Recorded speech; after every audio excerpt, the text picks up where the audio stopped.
So, hey guys, welcome back again to Jay Podcast. So, we are here with our first podcast. So, हमारे साथ आर्यन कौशिक हैं, जिन्होंने JEE advance में बहुत बढ़िया फोड़ा था in 2021. So let's discuss with him. तो उनका कैसा जेई एडवांस और मेंस रहा था. So let's invite Aryan Kaushik.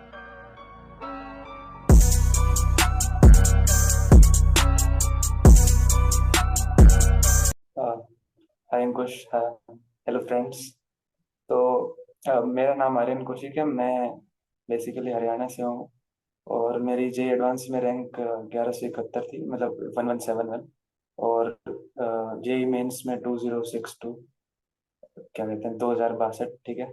और अभी मैं आईआईटी हैदराबाद में पढ़ रहा हूँ। अ, तो यार, अभी जो ये वाला वीडियो है वो आपके लिए बहुत हेल्पफुल होने वाला है, मैं पक्के से बता सकता हूँ। क्योंकि जनरली अगर मैं किसी जो एस्पिरेंट से बात करता हूँ तो क्या होता है कि मैं उसके प्रॉब्लम ज़्यादा सोल्व कर रहा होता हूँ एज कम्पेयर टू ये बताना कि मैंने कैसे किया था। तो मतलब बातें उतनी डिटेल में डिस्कस नहीं हो पाती हैं।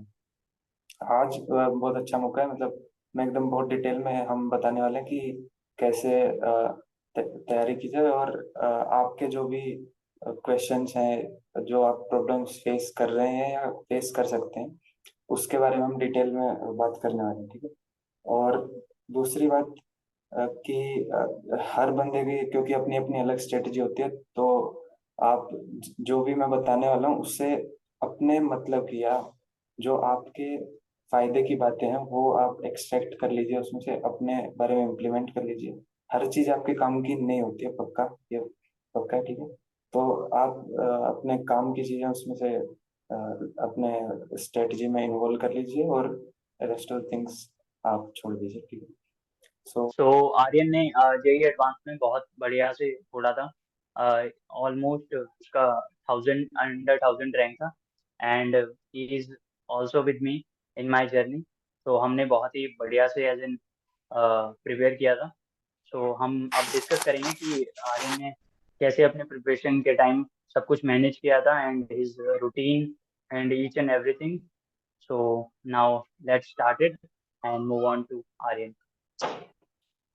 हाँ, यार जैसे हम रूटीन की बात कर रहे होते हैं तो कुछ दो तरीके के रूटीन होते हैं अपने की। एक होता है अपना डेली रूटीन, लाइक जो हम हर दिन फॉलो कर रहे होते हैं।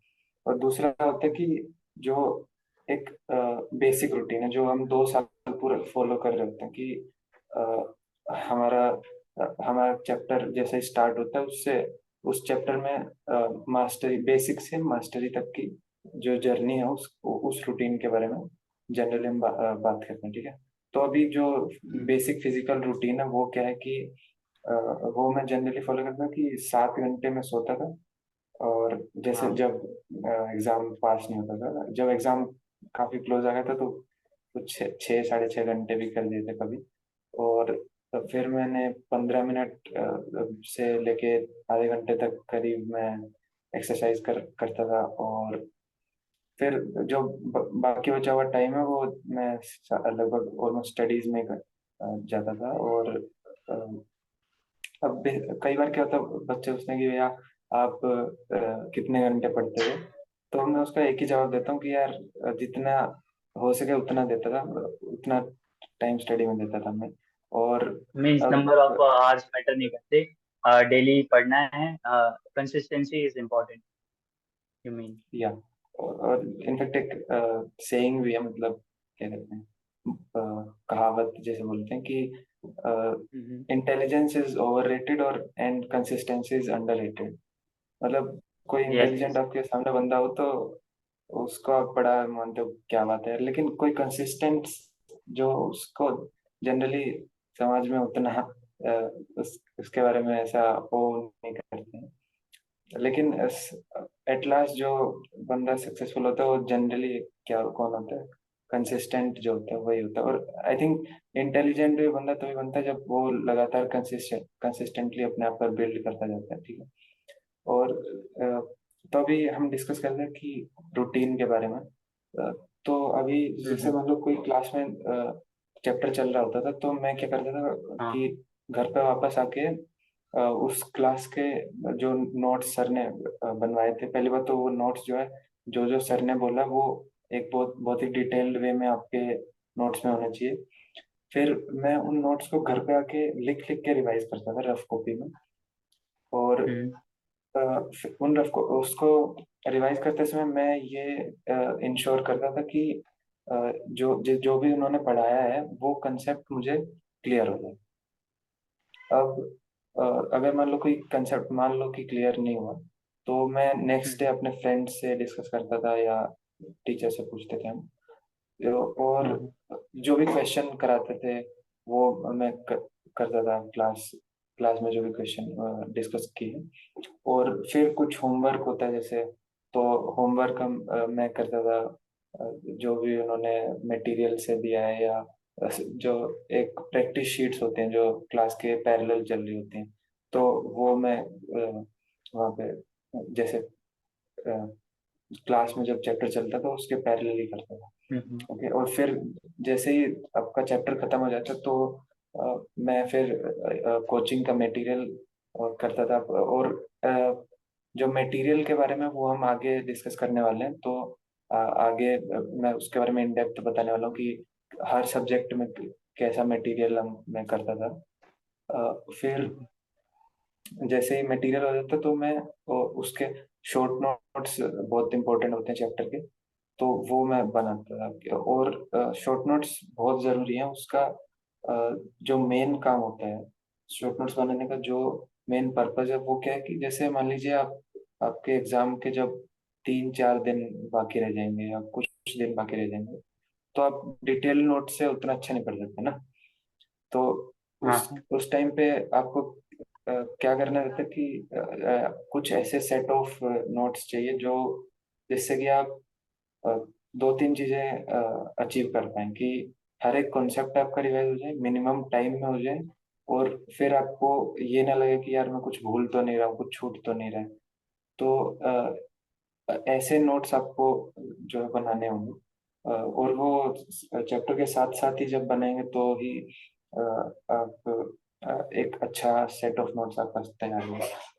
तो लॉन्ग टर्म रिटेंशन के लिए। या अ, तो हम्म। अब उसमें शॉर्ट नोट्स में अगर हम अलग अलग सब्जेक्ट का अलग अलग डिस्कस करते हैं कि फिजिक्स का मैं क्या करता था कि जो भी नोट पॉइंट्स हैं, कॉन्सेप्ट्स हैं, और या फिर मेरा जो जितना मैंने प्रैक्टिस मटेरियल किया बेसिकली, उससे जो भी मुझे हम्म। एक्सपीरियंस मिला, लाइक कि भाई अगर इस टाइप का क्वेश्चन है तो जनरली इस टाइप की ट्रिक लग जाती है, तो बेसिकली उसे ट्रिक बोल सकते हैं। लेकिन एक्चुअल में क्या होता है, वो क्वेश्चन को सोचने का जो ढंग है, तरीका है, वो मैं जरूर उसमें नोट डाउन करता था। और वो आपके नोट्स की शॉर्ट नोट्स की सबसे ज्यादा वैल्यूएबल चीज है, जो कि अपने आपके डिटेल नोट्स में भी नहीं होगी।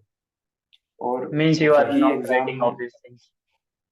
हाँ, ऑब्वियस थिंग नहीं लिखनी। जैसे मान लो आपने इलेक्ट्रोस्टैटिक्स लिखा पढ़ा है, तो ऐसा नहीं कि आप चार्ज की डेफिनेशन लिख दोगे उसमें, ऐसा कोई जरूरी नहीं है। वैसे चार्ज की डेफिनेशन तो पढ़ाते हैं। बिल्कुल। तो हाँ, सो चार, अब जो ऑब्वियस थिंग्स है कि मतलब जो जो तो यार हर चीज हर एक क्वेश्चन एज में इन जो अप्लाई टेक्स्ट होती है है। वो सब मेंशन नहीं करना है उसमें, ऐसा हाँ, है ना। हाँ, बिल्कुल, वही, जो हम बेसिकली पढ़ते हुए आ रहे हैं और बहुत हमेशा बेसिक है। ऑलवेज याद रहेंगे हमें, तो like F is equal exactly, to M, ये सब मेंशन नहीं करना है उसमें, है ना। नहीं। न्यूटन्स लॉज अ, वगैरह, है ना, सिंपल जो भी चीजें हम भूलने वाले हैं वो सब हमें शॉर्ट नोट्स में मेंशन करके रखना है। या, हाँ, ठीक। क्रिटिकल पॉइंट्स पे डन। आप ज्यादा फोकस कीजिए कि हम्म। जो जो जो आपको एग्जाम में सही में हेल्पफुल होने वाले हैं। अ, कुछ कंसेप्चुअल क्वेश्चन भी आपसे पूछ सकते हैं एग्जाम में, तो आपके कंसेप्ट भी वैसे रिवाइज होने चाहिए उससे। और ओके। ऐसे ही जो कई घुमा फिरा के क्वेश्चन पूछ लेते हैं, या कुछ हार्ड क्वेश्चंस के भी आप जो है हार्ड क्वेश्चंस को नोट कर सकते हैं अपने शॉर्ट नोट्स में। जैसे जैसे आप करते जाएंगे वैसे वैसे हम्म। अ, आप उन हार्ड क्वेश्चंस को नोट कर लीजिए, और उनको सोल्व करने के जो तरीके हैं, ऐसा नहीं कि पूरा उसका सॉल्यूशन लिख दी, उसके सोल्व करने के जो तरीके हैं, मेन पॉइंट्स है उसमें क्या नई चीज आपको सोचनी पड़ी, वो जो चीज है वो जरूर शॉर्ट नोट्स में मेंशन करनी चाहिए। तो फिजिक्स और मैथ का जहाँ तक सवाल है, तो आप आप वही मतलब फॉर्मूलाज हैं, कॉन्सेप्ट्स हैं, और कुछ नोट पॉइंट्स होते हैं, क्वेश्चंस की ट्रिक्स होती हैं। यही आपके फिजिक्स और मैथ्स में शॉर्ट नोट्स में आना चाहिए। और आई थिंक फिजिकल केमिस्ट्री में भी सेम ही फंडा है। यही चीजें आपके नोट्स में होनी चाहिए, क्योंकि वो भी मैथमेटिकल ही होता है ज्यादातर। हम्म। और कुछ रटने की सिंपल वाली भी फॉर्मूला चीज से होती काम है। चल जाता है उसमें। हाँ, कुछ रटने वाली चीज जैसे इन सब में होती है, वो भी जरूर लिखें। और ये मत सोचना कि शॉर्ट नोट्स जो है वो बाद में बना लूंगा, या ऐसे कि जब सिलेबस हो जाएगा तब कर लेंगे। ऐसा ऐसा मत करना। जो साथ के साथ जैसे ही बनाओगे ना, वो सबसे बेस्ट रहेगा आपका। मतलब टाइम भी फिर भाई बाद में आपके काम भी आएगा। जैसे सिलेबस कंप्लीट होता है तो आपको टेस्ट की तरफ बढ़ना रहता है। तो अब हम्म। टेस्ट जब हो रहे हैं तो आप हर एक, मान लो कि 5 चैप्टर हैं किसी टेस्ट में, तो अब ऐसा तो नहीं है कि एक दिन पहले 5 चैप्टर रिवाइज कर देना। तो उनके शॉर्ट नोट से बिल्कुल। आपको काम आएंगे, राइट। तो अब हम्म। अब दो चीजें बाकी हैं, इनऑर्गेनिक और ऑर्गेनिक केमिस्ट्री। तो उनके शॉर्ट नोट्स बहुत ही शानदार तरीके से बनाने पड़ते हैं। जैसे उसमें थोड़ा ये रहता है कि ऑर्गेनिक में जहाँ तक बात है कि मेमोराइज पार्ट वाला ज्यादा होता है उसमें। बिल्कुल, जीओसी की हम्म। जहाँ तक बात है, तो उसमें हमें कॉन्सेप्ट, मैंने जीओसी के बहुत जो शॉर्ट नोट्स है वो ऑलमोस्ट डिटेल नोट्स ही थे। और उसमें ओके। मैंने बस वो चीजें ऐड कर दी थी जो कि क्वेश्चंस में काम आती हैं। या शायद मैं, क्योंकि क्वेश्चन में काम आई चीजें वो आपको ज्यादा देर तक याद रहे ऐसा जरूरी नहीं है, तो कहीं आपको लिख लेनी चाहिए वो चीजें। तो जीओसी के जो नोट्स हैं वो शॉर्ट नोट्स है, सॉरी, वो वहाँ पे आपको अपने लगभग हर कंसेप्ट लिखना है, और साथ में क्वेश्चन आप ऐड कर लीजिए। बाकी आपका अपना भी तरीका हो सकता है कुछ बनाने का उसे। और जो रिएक्शन मैकेनिज्म वाला पार्ट है, वहां पे मैं क्या हम्म। करता था कि हर रिएक्शन का नाम और उसका जो मेन रिएक्शन होता है, हेडिंग रिएक्शन होती है, this is the reactor, this is the product, and this is the reagent, ये जो है वो लिखता था, और नाम लिखता था, और उसके साथ उसका जो मैकेनिज्म है उसका एक ब्रीफ हिस्ट्री। ऐसा नहीं कि मान लो अगर कोई बहुत बड़ा मैकेनिज्म, वैसे बहुत बड़े मैकेनिज्म होते भी नहीं है, तो ऑलमोस्ट मैं सारे मैकेनिज्म लिख ही लेता था शॉर्ट नोट्स में। क्योंकि जनरली कई कई एग्जाम्स में, कई टेस्ट में आपसे मैकेनिज्म बेस्ड क्वेश्चन पूछे जाते हैं। और जेई एडवांस में भी अ, कई क्वेश्चंस में आपसे उनके जो इंटरमीडिएट्स हैं रिएक्शन मैकेनिज्म के, उनके बारे में काफी हम्म। सवाल रहते हैं। तो इस वजह से इन सॉरी ऑर्गेनिक में आपको जरूरी है कि आप अपने जो मैकेनिज्म है वो भी लिखें। और कुछ कुछ रिएक्शंस ऐसे होते हैं कि ऑर्गेनिक और इनऑर्गेनिक में कई चीजें ऐसे होती हैं, और इनफैक्ट केमिस्ट्री में ही, कि जो अपनी क्लास में डिस्कस नहीं कर सकते हैं। कि मतलब हाँ ऐसा हाँ। नहीं कि टीचर आपको सब कुछ पढ़ा देंगे, उसके हर चीज पढ़ा देंगे। तो आपसे मतलब आपसे एक्सपेक्ट किया जाता है कि आप अलग अलग चीजें ढूंढ के और अपने नोट्स में ऐड कर लें। और इस वजह से फिर लाइक जो इन इन इनऑर्गेनिक है। इनऑर्गेनिक, आप इनऑर्गेनिक में हाँ, बता रहे हो कि सब कुछ नहीं बता सकते टीचर, सो हमें बिल्कुल। खुद भी थोड़ा बहुत ऐड ऑन करना पड़ेगा। ओके। हाँ। हम्म। और इनऑर्गेनिक में मैंने शॉर्ट नोट्स ऐसे बनाए ही नहीं थे, क्योंकि हाँ इनऑर्गेनिक का हाँ। मतलब ये है कि यार सब कुछ याद करना है। तो सब कुछ है तो मतलब सब कुछ ही दोबारा लिख दे, फायदा क्या। तो मैं उसमें क्या होता था कि चलिए। डिटेल नोट्स जो है अपने, उन्हें ही काफी मैंने प्योरीफाई कर लिया था एक तरीके से। तो ओके ओके। उसमें जब मैंने क्या किया था इनऑर्गेनिक ऑर्गेनिक की, तो उसमें क्या होता है कि आपको शॉर्ट नोट्स बनाने की उतनी जरूरत नहीं है, क्योंकि उसमें क्या होता है, हम जब भी रिवाइज कर रहे होते हैं, या जैसे मान लो टेस्ट भी अगर आने वाला है तो सब कुछ रिवाइज करना है। अगर टेस्ट में अपीयर हो रहा है जो इनऑर्गेनिक का पोर्शन है, तो उसके लिए आपको शॉर्ट नोट्स के बजाय आप, मैं प्रेफर करूंगा डिटेल नोट्स को और डिटेल बनाओ। और मतलब जो मेन पॉइंट्स हैं उनको हाईलाइट करो। और इस तरीके से अगर आप करोगे, जैसे हम जनरली क्या होता है कि अलग अलग सोर्सेज से एनसीईआरटी को पढ़ते हैं, सॉरी इनऑर्गेनिक को पढ़ते हैं, जैसे एनसीईआरटी से, या पैकेज अपना जो क्वेश्चन मटेरियल्स हैं उससे, या जेई एडवांस और जेई मेंस के प्रीवियस ईयर क्वेश्चन हैं, तो उन उन सब का जो मिक्सचर है वो आपको एक रेडी रखना होगा अपने रेडी रेफरेंस के लिए, और क्विकली उसे आप रिवाइज कर पाओ। और दूसरा मैं यही सजेस्ट करूंगा, जैसे कि मैंने बताया ऑर्गेनिक के केस में भी, कि इनऑर्गेनिक को भी आप बार बार लिख लिख के रिवाइज करें ज़्यादा से ज़्यादा, और जितना जल्दी हो सके उतना फ्रिक्वेंटली आप रिवाइज करते रहें, तो वो आपको फ्रेश रहेंगे फिर चीज़ें।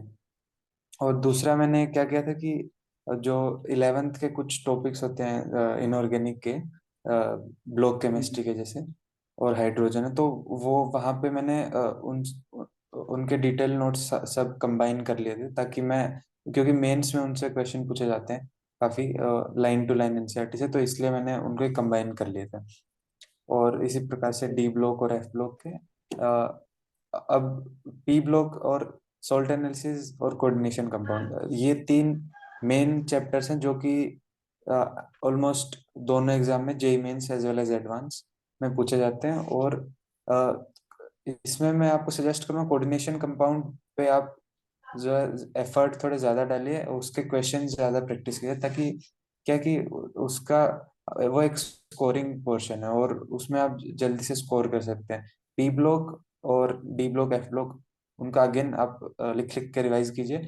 और एक और सजेशन मैं देना चाहूँगा कि इनऑर्गेनिक को इंटरेस्टिंग बनाने के लिए, हम्म। तो उसके लिए आप क्या कर सकते हैं कि जैसे मान लीजिए कोई भी आप कंपाउंड पढ़ रहे हैं, तो उसका आप पूरा शुरुआत से अंत तक का एक सीक्वेंस में अगर आप उसे स्टडी करें, जैसे physical property, method of preparation, chemical property, important reactions, use in industry, इस तरीके से अगर आप हर एक कंपाउंड को पढ़ेंगे, तो आपको ये समझ आएगा कि भाई ये कंपाउंड क्यों जरूरी है, क्यों पढ़ रहे हैं हम उसे। तो जैसे आपको वो इम्पोर्टेंस समझ आ जाता है, तो या एग्जैक्टली, सो जैसे वो समझ आ जाता है, वैसे आपको इनऑर्गेनिक में इंटरेस्ट आने लग जाएगा। और अगेन स्कोरिंग सब्जेक्ट है, इसको जरूर आप पक्का कीजिए अपना। एज इन अगर केमिस्ट्री में इनऑर्गेनिक और ऑर्गेनिक को मास्टर कर लिया तो हम इजिली स्कोर कर सकते हैं। बाकी फिजिकल तो मैथमेटिकल है आई थिंक, तो उसमें स्कोर हाँ करना और भी इजी हो सकता है अगर हम फॉर्मूले को टिप्स पे रखें। तो एज इन केमिस्ट्री इजी हो जाएगी अगर हम इनऑर्गेनिक और ऑर्गेनिक को अच्छे से कर लें। हाँ। हम्म।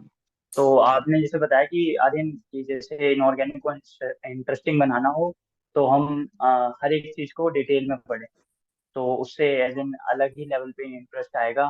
मतलब इनऑर्गेनिक को पढ़ेंगे और बोरिंग नहीं लगेगी। या ओके ओके। तो एक बार मैं ब्रीफली इन शॉर्ट एक्सप्लेन कर देता हूँ जो भी ब्रीफली आर्यन ने समझाया। तो आर्यन ने स्टार्टिंग में ये कहा कि हमें कंसिस्टेंट रहना है, डेली पढ़ाई करनी है, hours doesn't matter. And second, हमें अपने टीचर्स को ब्लाइंडली फॉलो करना है।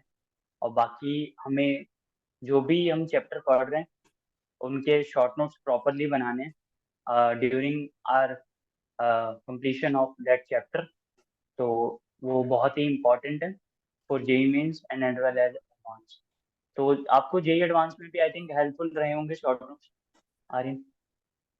हाँ बिल्कुल, हर एक्चुअली हर एग्जाम में अगर हम बात करें, हर छोटे से छोटे टेस्ट से लेके जेई एडवांस मेंस तक, सब में मैं कुछ दिन पहले जैसे ही कुछ दिन रह जाते थे एग्जाम के, वैसे मैं शॉर्ट नोट्स पे आ जाता था। अच्छा, एक और बात मैं ऐड करना चाहूंगा कि कई बार क्या होता है, हम शॉर्ट नोट्स जो है उस चैप्टर के जस्ट कंप्लीट होते ही नहीं बना पाते हैं, या फिर चैप्टर कंप्लीट हुआ, हम क्वेश्चन कर रहे हैं, इतने में नेक्स्ट चैप्टर शुरू हो गया, तो हाँ उसके हाँ शॉर्ट नोट्स थोड़े जैसे बैकलॉग में चले जाते हैं। तो उसके लिए आप ज़्यादा टेंशन मत लो। जैसे कई बार क्या होता है कि जैसे 3 दिन ही क्लास होती है जनरली, 3 4 दिन, तो आप जो बचे हुए दिन है उनमें आप उसे ट्राई कीजिए। और कई बार क्या होता है कि मान लीजिए फिजिक्स में एक चैप्टर कंप्लीट हुआ, तो आप उस चैप्टर पे ज़्यादा जोर दीजिए। और केमिस्ट्री और मैथ में अगर मान लो कोई चैप्टर चल रहा है, तो उससे थोड़ा अपना एफर्ट कम कर लीजिए। तो इस तरीके से बैलेंस होता रहता है। कभी किसी में चैप्टर कंप्लीट हुआ तो उस पर आप ज़्यादा एफर्ट डाल सकते हैं अपना। Okay okay. तो शॉर्ट नोट्स काफी इंपॉर्टेंट है टेस्ट के पहले भी, और बाकी जेई मेंस एग्जाम में तो बहुत ही ज्यादा हेल्पफुल होंगे क्योंकि डायरेक्ट रिसोर्सेज से आते हैं। So fine. बस। तो आर्यन, एक मेजर डाउट रहता है, मैं एक और चीज ऐड ऑन करवाना चाहता हूँ। ये क्वेश्चन मेनली सभी स्टूडेंट्स का रहता है कि जो 100% सिलेबस कंप्लीशन है, क्या वो इम्पोर्टेंट होता है for JEE mains and as well as for advance? Like mains में भी बच्चे डिमांड करते हैं कि 100% सिलेबस कंप्लीट होना चाहिए, तो क्या मैटर करता है? आप एक बार ये मिथ के बारे में बताएंगे?